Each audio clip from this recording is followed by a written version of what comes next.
তো আসলে আমরা একটা গল্প বলি যে কষ্টের কথা বলি। জিদান ভাই আমাদের পাশে আছে দুজন। জিদান ভাই কিন্তু দীর্ঘদিন পরে আমার মনে হয় যে আইটে কাজ করছে সিনেমা থেকে এসে আমার মনে হয় যে এই নাটকে একটা ফাইটে কাজ করলো। পরিশ্রম কারণে আমি দেখছি জিদান ভাই 8 বার শর্ট দিতে যে মাজা ঘাড়ে প্রচুর স্ট্রাগল হয়েছে। তো সেই অনুভূতিটা বলেন। প্রথমত অনুভূতিটা অত্যন্ত ছিল, ভালো ছিল, কারণ আমি অনেকদিন পর একটা অ্যাকশন দৃশ্যে কাজ করতে যাচ্ছিলাম। কারণ প্রথম কাজ করেছিলাম আমার যখন মুভি তুমি কত সুন্দর, ফার্স্ট মুভি, আমার মিডিয়াতে আমার নিজেকে ইন্ট্রোডিউসিং যে জিদান সরকার, ওই ব্যাপারটা যখন শুরু হয় তখনই আমি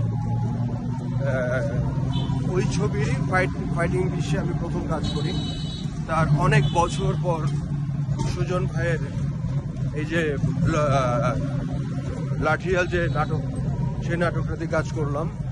তো ফাইটিং দৃশ্য আমি তো এক্সাইটেড, কারণ প্রথমত এক্সাইটেড ছিলাম, অনেকদিন পর কাজ করছি।